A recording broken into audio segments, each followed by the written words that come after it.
Audio Jungle।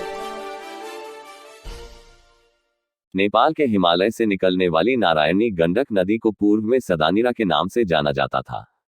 इसके किनारे बसा शहर बगहा भी सदानीरा के नाम से ही प्रसिद्ध था, जिसका उल्लेख अज्ञेय और जगदीश चंद्र माथुर जैसे महान साहित्यकारों और लेखकों की किताबों में मिलता है। कालांतर में वीटीआर के घने जंगल क्षेत्र से जुड़े इन इलाकों में बाघों की तादाद इतनी बढ़ी कि इसे बगहा के नाम से जाने जाना लगा। बताया जा रहा है कि वाल्मीकिंगा को पूर्व में भैंसालोटन के नाम से जाना जाता था, क्योंकि इस जंगल में गौर यानी जंगली भैंस बहुत ज्यादा संख्या में थे। लेकिन महर्षि वाल्मीकि की तपोभूमि होने के कारण इसका भी नामकरण कर वाल्मीकिंगा हो गया। ऋषि मुनियों द्वारा सिंचित इस धरती से होकर नारायणी नदी गुजरती है, जो सदानीरा के नाम से प्रसिद्ध है। साहित्यकारों द्वारा इस इलाके को सदानीरा के नाम से ही प्रसिद्धि मिली है। लेकिन इस वाल्मीकि टाइगर रिजर्व के क्षेत्र में बाघ यानी टाइगर काफी तादाद में थे, इसलिए इस इलाके का नामकरण कर बगहा हुआ। बगहा का पूरा इलाका नदी और घने जंगलों के बीच बसा है। ये वन क्षेत्र यूपी और नेपाल के चितवन सीमा तक विस्तृत है। ऐसे में बाघों की संख्या ज्यादा होने के कारण इस शहर का नाम बगहा पड़ा।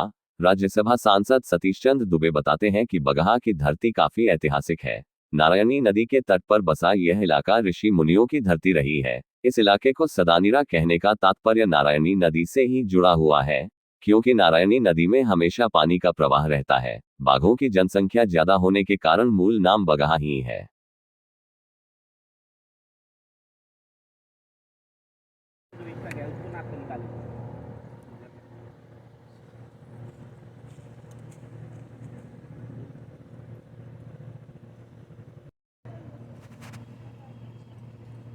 वहाँ पे नहीं तो फिर वहाँ पे वो जो सुरल है।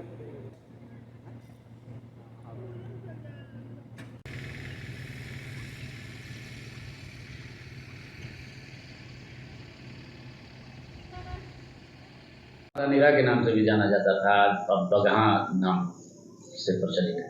देखिए, ऐसे भी बगहा ऐतिहासिक धरती रही है, ऋषि मुनियों का धरती रही है। वाल्मीकि जी के द्वारा रामायण का संरचना भी हुआ।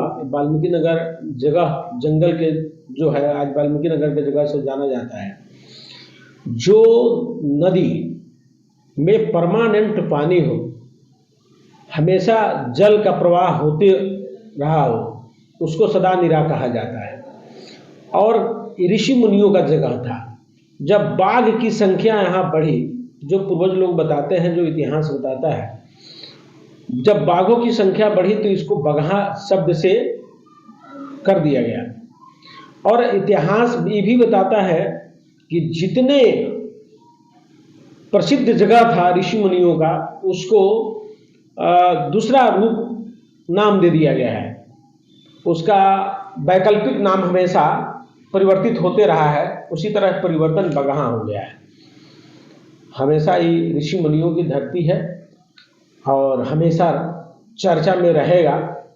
कुछ न कुछ अंश है। आज भी गंगा में पानी दिखता है मार्च के बाद, तो नारायणी नदी का देन है।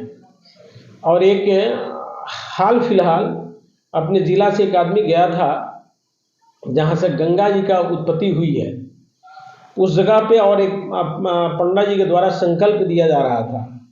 तो उन्होंने जब पूछा कि आपका घर कहाँ पड़ता है, तो उन्होंने बताया कि चंपारण में, बगहा में। तो उन्होंने कहा कि हाथ रोक दिया संकल्प का और बताया कि सबसे धरती का पवित्र नदी में से नारायणी भी आता है। उसमें हर पत्थर वासुदेव के रूप में जाना जाता है। तो आप उस जगह से आते हैं। बाहर के लोगों के अंदर भी जब नारायणी की चर्चा होती है तो एक दूसरे ढंग से देखता है। लेकिन लोग कहते हैं ना कि घर का थोड़ा महत्व कम हो जाता है। इसलिए नारायणी का हम लोग छोड़ के गंगा जी में जाते हैं स्नान करने के लिए, जाएं, लेकिन नारायणी को कभी भूले नहीं।